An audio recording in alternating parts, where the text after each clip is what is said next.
ഭൂമിയുമായി കൂട്ടിയിടിക്കാൻ സാധ്യതയുള്ള ആസ്ട്രോയിഡുകളെക്കുറിച്ച് പഠിക്കാൻ വേണ്ടി ആരംഭിച്ച സർവേയാണ് Atlas. Asteroid terrestrial impact last alert system എന്നാണ് അതിൻ്റെ പൂർണ്ണമായിട്ടുള്ള രൂപം. ഇതിൻ്റെ കീഴിൽ 4 വ്യത്യസ്തമായിട്ടുള്ള ടെലസ്കോപ്പുകൾ ലോകത്തിൻ്റെ വിവിധ ഭാഗങ്ങളിലുണ്ട്. ആ കൂട്ടത്തിൽപ്പെട്ട ഒരു ടെലസ്കോപ്പാണ് ചിലിയിൽ സ്ഥിതി ചെയ്യുന്നത്. ജൂലൈ മാസം 1-ാം തീയതി വളരെ വിചിത്രമായ ഒരു വസ്തുവിനെയാണ് അന്ന് അവിടെ ഉണ്ടായിരുന്ന ചില ആസ്ട്രോണോമേഴ്സിന് കാണാൻ സാധിച്ചത്.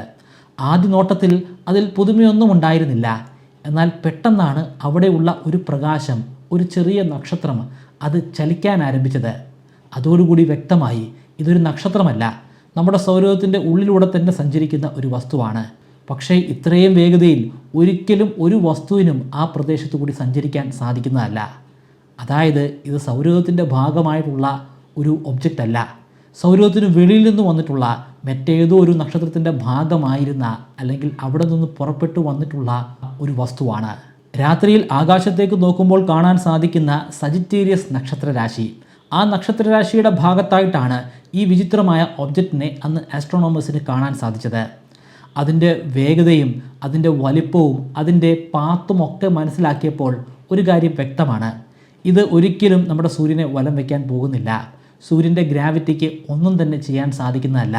1 മണിക്കൂറിൽ ഏകദേശം 2 ലക്ഷം കിലോമീറ്ററിന് മുകളിലുള്ള വേഗതയിലാണ് ഈ സെലസ്റ്റിയൽ ബോഡി സഞ്ചരിച്ചുകൊണ്ടിരിക്കുന്നത്. സൂര്യനിൽ നിന്നും അത്രയും അകലെ നിൽക്കുന്ന ഒരു സെലസ്റ്റിയൽ ബോഡിക്ക് ഒരു കാരണവശാലും ഇത്രയും വേഗതയിൽ സഞ്ചരിക്കാൻ സാധിക്കില്ല. അന്ന് ആദ്യമായിട്ടാണ് ഒരു മനുഷ്യൻ അല്ലെങ്കിൽ ഒരു ആസ്ട്രോണോമർ ഈ സെലസ്റ്റിയൽ ബോഡിയെ കണ്ടെത്തുന്നത്. അതിൻ്റെ അർത്ഥം ആ നിമിഷം അവിടെ പൊട്ടിമുളച്ചതാണെന്നോ അല്ലെങ്കിൽ ആ നിമിഷമാണ് നമ്മുടെ സൗരയൂഥത്തിലേക്ക് എത്തിച്ചേർന്നതെന്നോ അല്ല അർത്ഥം. അതിന് മുൻപ് തന്നെ ഇവിടെ എത്തിയിട്ടുണ്ടായിരിക്കാം, പക്ഷേ ആർക്കും അത് കണ്ടെത്താൻ സാധിച്ചില്ല. ഭാഗ്യവശാൽ നമ്മുടെ ടെലസ്കോപ്പുകൾ ചിത്രീകരിക്കുന്ന ദൃശ്യങ്ങളെല്ലാം അപ്പോൾ തന്നെ ഇല്ലാതെയാകുന്നില്ല. അതെല്ലാം കൃത്യമായിട്ട് സേവ് ചെയ്തു വെക്കാൻ സാധിക്കുന്നുണ്ട്. അങ്ങനെ സേവ് ചെയ്തു വെച്ചിട്ടുള്ള ആർക്കൈവിലൂടെയാണ് പിന്നീട് ആസ്ട്രോണോമേഴ്സ് കടന്നുപോയത്. അതിൻ്റെ അടിസ്ഥാനത്തിൽ ജൂൺ മാസം 14-ാം തീയതിയാണ് ആ സെലസ്റ്റിയൽ ബോഡിയെ ഈ ടെലസ്കോപ്പിന് ആദ്യമായിട്ട് ചിത്രീകരിക്കാൻ സാധിച്ചതെന്ന് മനസ്സിലാക്കി. മാത്രമല്ല സ്വിക്കി ടെലസ്കോപ്പിനും ഇതേ സെലസ്റ്റിയൽ ബോഡിയെ തന്നെ ജൂൺ മാസം 14-ാം തീയതി കണ്ടെത്താൻ സാധിച്ചു എന്നും ആസ്ട്രോണോമേഴ്സ് ഉറപ്പുവരുത്തി. ആദ്യ കണ്ടെത്തൽ ഈ സെലസ്റ്റിയൽ ബോഡിക്ക് ഏകദേശം 20 കിലോമീറ്ററോളം വ്യാസം അല്ലെങ്കിൽ ഡയമീറ്റർ ഉണ്ടെന്നാണ് കണ്ടെത്തിയത്. ഇങ്ങനെ വരുന്ന ഒരു സെലസ്റ്റിയൽ ബോഡിക്ക് അത് വലിയൊരു സൈസ് തന്നെയാണ്. പക്ഷേ പിന്നീടുള്ള നിരീക്ഷണങ്ങൾ അതിൻ്റെ മുകളിൽ കാണാൻ സാധിക്കുന്ന ആ ഒരു ആവരണം, അത് ആ ഒരു സെലസ്റ്റിയൽ ബോഡിയല്ല, മറിച്ച് അതിന് ചുറ്റുമായിട്ടുള്ള മേഘങ്ങളുടെ പൊടികൾ കൊണ്ട് സൃഷ്ടിക്കപ്പെട്ടിട്ടുള്ള ഒരു വലിയ ആവരണമാണെന്ന് മനസ്സിലാക്കി. നമ്മൾ നേരിട്ട് കാണുന്നതിനേക്കാളുമൊക്കെ വളരെയധികം വലിപ്പക്കുറവായിരിക്കും ഈ ഒരു സെലസ്റ്റിയൽ ബോഡിക്ക്. പിന്നീട് തുടർന്ന് നടത്തിയ പഠനങ്ങളിലൂടെയാണ് അതിൻ്റെ ഡയമീറ്റർ വെറും 5 കിലോമീറ്റർ മാത്രമേ ഉള്ളൂവെന്നും 20 കിലോമീറ്റർ ഡയമീറ്ററിൽ കാണുന്നത് അതിനു ചുറ്റുമുള്ള പൊടിപടലങ്ങൾ ആണെന്നും മനസ്സിലാക്കാൻ കഴിഞ്ഞത്. നിലവിൽ ഈ സെലസ്റ്റിയൽ ബോഡി ജൂപ്പിറ്ററിൻ്റെ ഭ്രമണപഥത്തിലാണ് നിൽക്കുന്നത്. ഡിസംബർ മാസം 19-ാം തീയതി ആകുമ്പോൾ അത് ഭൂമിയുടെ ഭ്രമണപഥത്തിലേക്ക് എത്തിച്ചേരും. അതിൻ്റെ അർത്ഥം ഭൂമിയിൽ വന്ന് കൂട്ടിയിടിക്കുമെന്നല്ല, അതിന് ഒട്ടും തന്നെ സാധ്യതയില്ല. കാരണം ഭൂമിയുടെ ഭ്രമണപഥത്തിൽ എത്തിച്ചേരുമ്പോൾ ഭൂമിയും ഈ സെലസ്റ്റിയൽ ബോഡിയും തമ്മിലുള്ള ദൂരം 27 കോടി കിലോമീറ്ററുകളാണ്. മുൻപ് മറ്റൊരു സോളാർ സിസ്റ്റത്തിൻ്റെ ഭാഗമായിരുന്നു ഈ സെലസ്റ്റിയൽ ബോഡി. അവിടെയുള്ള നക്ഷത്രത്തിന് ചുറ്റുമായി ഇത് വലം വെച്ചുകൊണ്ടിരിക്കുകയായിരുന്നു. പിന്നീട് എന്തോ ഒരു കാരണം കൊണ്ട് അത് അവിടെ നിന്നും ഇജക്റ്റ് ചെയ്യപ്പെടുകയായിരുന്നു. ആ സോളാർ സിസ്റ്റത്തിൻ്റെ വളരെ അരികിലൂടെ മറ്റൊരു നക്ഷത്രം കടന്നു പോയതായിരിക്കാം ഒരു കാരണം. അതുമല്ലെങ്കിൽ ആ സോളാർ സിസ്റ്റത്തിൻ്റെ ഉള്ളിൽ തന്നെ അടങ്ങിയിരിക്കുന്ന മറ്റേതെങ്കിലും ഗ്രഹങ്ങളുമായിട്ടുണ്ടായിട്ടുള്ള ഗ്രാവിറ്റേഷണൽ തരംഗങ്ങൾ കാരണമായിരിക്കണം ഈ പുറത്താക്കൽ സംഭവിച്ചിരിക്കുന്നത്. നിലവിലുള്ള നിഗമനങ്ങളുടെ അടിസ്ഥാനത്തിൽ ഇത് വേഗ എന്ന നക്ഷത്രത്തിന് ചുറ്റുമായിട്ടായിരിക്കണം വർഷങ്ങൾക്ക് മുമ്പ് വലം വെച്ചുകൊണ്ടിരുന്നത്. പിന്നീട് അത് അവിടെ നിന്നും ഇജക്റ്റ് ചെയ്യപ്പെടുകയായിരുന്നു. വേഗ നമ്മുടെ സൂര്യനിൽ നിന്നും 25 പ്രകാശവർഷങ്ങൾ അകലെ സ്ഥിതി ചെയ്യുന്ന ഒരു നക്ഷത്രമാണ്. 25 പ്രകാശവർഷം എന്ന് പറയുമ്പോൾ 25 വർഷം പ്രകാശം യാത്ര ചെയ്യുന്ന അത്രയും ദൂരമാണ്.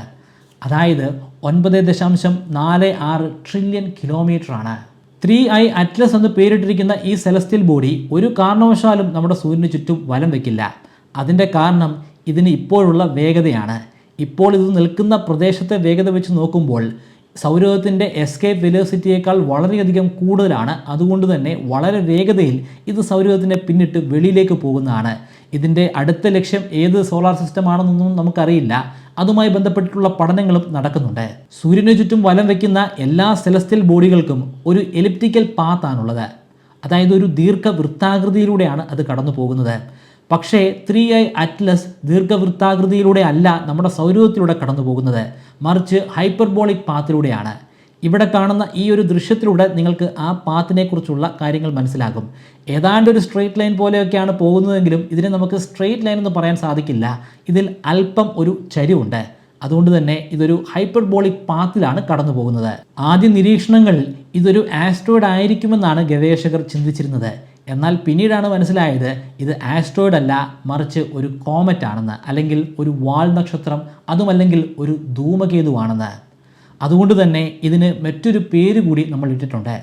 കോമറ്റിന് നൽകുന്ന പേരാണ് ഇപ്പോൾ നമ്മൾ കൊടുത്തിരിക്കുന്ന പുതിയ പേര്, C-bar 2025 N1.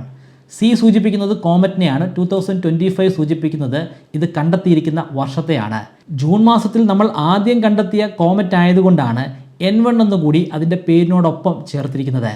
ഇതിൻ്റെ മറ്റൊരു പേര് 3i ബാർ അറ്റ്ലസ് എന്നാണ്. 3i സൂചിപ്പിക്കുന്നത് നമ്മൾ മൂന്നാമതായി കണ്ടെത്തിയിട്ടുള്ള ഇൻ്റർസ്റ്റെല്ലാർ എന്ന രീതിയിലാണ്. അതിനർത്ഥം ഇതിനു മുൻപ് നമ്മൾ ഇൻ്റർസ്റ്റെല്ലാർ ഒബ്ജക്റ്റുകളെ കണ്ടെത്തിയിട്ടുണ്ടെന്നാണ്. ആദ്യമായി നമ്മൾ കണ്ടെത്തുന്നത് ഓമുവാമുവയാണ്. 2017 ആ ഡിറ്റക്ഷൻ നടന്നത്. പിന്നീട് 2019 2i ബാർ ബൊറിസോവ് എന്ന ഒരു കോമറ്റിനെ, അത് ഇൻ്റർസ്റ്റെല്ലാർ ഒബ്ജക്റ്റ് കൂടിയാണ്, ആ ഒരു കോമറ്റിനെ കൂടി നമ്മൾ കണ്ടെത്തി. അങ്ങനെ മൂന്നാമതായി നമ്മൾ കണ്ടെത്തിയിട്ടുള്ള ഇൻ്റർസ്റ്റെല്ലാർ ഒബ്ജക്റ്റാണ് 3i ബാർ അറ്റ്ലസ്. ഇത് ഗവേഷകരെ സംബന്ധിച്ചിടത്തോളം ഒരു വലിയ ഓപ്പർച്യൂണിറ്റിയാണ്. നമ്മുടെ സൗരയൂഥത്തിന് വെളിയിലുള്ള ഒരു സെലസ്റ്റിയൽ ബോഡിയെ നമുക്ക് ഇത്രയും അടുത്തുകൂടെ ഒരിക്കലും പഠിക്കാൻ സാധിക്കില്ല. നമ്മൾ കാണുന്നതെല്ലാം ഒരുപാട് പ്രകാശവർഷങ്ങൾ അകലെയുള്ള സെലസ്റ്റിയൽ ബോഡികളെയാണ്. ഇത്രയും അടുത്തുകൂടെ നമ്മുടെ സൗരയൂഥത്തിൻ്റെ ഉള്ളിലൂടെ തന്നെ കടന്നു പോകുന്നതുകൊണ്ട് വളരെ വ്യക്തമായിട്ടുള്ള ദൃശ്യങ്ങൾ നമുക്ക് ലഭ്യമാകും. അതിൻ്റെ അടിസ്ഥാനത്തിൽ ഈ സെലസ്റ്റിയൽ ബോഡി എന്തൊക്കെ തരത്തിലുള്ള പദാർത്ഥങ്ങൾ കൊണ്ടാണ് ഉണ്ടാക്കപ്പെട്ടിരിക്കുന്നതെന്ന് മനസ്സിലാക്കാൻ സാധിക്കും. മറ്റുള്ള സ്റ്റാർ സിസ്റ്റത്തിൽ എങ്ങനെയാണ് കാര്യങ്ങൾ നടക്കുന്നത്, അവിടെയുള്ള കെമിക്കൽ കോമ്പോസിഷൻ എങ്ങനെയാണ്, ഇങ്ങനെയുള്ള ഒരുപാട് വിവരങ്ങൾ നമുക്ക് കൂടുതൽ പ്രിസിഷനോടുകൂടി മനസ്സിലാക്കാൻ സാധിക്കും. ഇപ്പോൾ തന്നെ നമ്മുടെ കയ്യിൽ ഒരുപാട് ഡേറ്റകളുണ്ട്. പക്ഷേ ഈ ഡേറ്റകളൊക്കെ വളരെയധികം അകലെ സ്ഥിതി ചെയ്യുന്ന സെലസ്റ്റിയൽ ബോഡികളിൽ നിന്നും നമ്മൾ ടെലസ്കോപ്പുകൾ ഉപയോഗിച്ച് ചിത്രീകരിച്ചിട്ടുള്ളതാണ്. അതിനേക്കാൾ കൂടുതൽ പ്രിസൈസ് ആയിട്ടുള്ള ഇൻഫർമേഷൻ നൽകാൻ സാധിക്കുന്നത് ഇത്തരത്തിൽ നമ്മുടെ സോളാർ സിസ്റ്റത്തിലൂടെ കടന്നു പോകുന്ന സെലസ്റ്റിയൽ ഒബ്ജക്റ്റുകളുടെ സഹായത്താലാണ്. നിങ്ങൾക്ക് ഞാനൊരു 25 മെമ്മറി ട്രിക്കുകൾ പറഞ്ഞു തരാം. ആ ട്രിക്കുകൾ ഉപയോഗിച്ച് എത്ര കടുകട്ടിയായിട്ടുള്ള വിഷയങ്ങളും വളരെ ഈസി ആയിട്ട് നിങ്ങൾക്ക് പഠിക്കാനും ദീർഘനാളത്തേക്ക് നിങ്ങളുടെ ഓർമ്മശക്തിയിൽ സൂക്ഷിച്ചു വെക്കാനും സാധിക്കുന്നതാണ്. ഈ 25 മെമ്മറി ട്രിക്കുകൾ ബ്രൈറ്റ് കേരളൈറ്റിൻ്റെ വെബ്സൈറ്റിലും മൊബൈൽ ആപ്ലിക്കേഷനിലും ഇപ്പോൾ ഒരു കോഴ്സിൻ്റെ രൂപത്തിൽ പബ്ലിഷ് ചെയ്തിട്ടുണ്ട്. 3000 രൂപയാണ് കോഴ്സിൻ്റെ ഫീ. എന്നാൽ നിങ്ങൾ ഇപ്പോൾ രജിസ്റ്റർ ചെയ്യുകയാണെങ്കിൽ 20% ഡിസ്കൗണ്ട് ലഭിക്കുന്നതാണ്. അതിനുവേണ്ടി സ്ക്രീനിൽ കാണുന്നത് പോലെ MBK20 എന്ന പ്രോമോ കോഡ് ഉപയോഗിക്കുക. ഡിസ്ക്രിപ്ഷനിലും ഫസ്റ്റ് കമൻറ്റിലും ഞാൻ ലിങ്ക് കൊടുക്കുന്നുണ്ട്. താല്പര്യമുള്ളവർ ഇപ്പോൾ തന്നെ ഒന്ന് ചെക്കൗട്ട് ചെയ്യുക.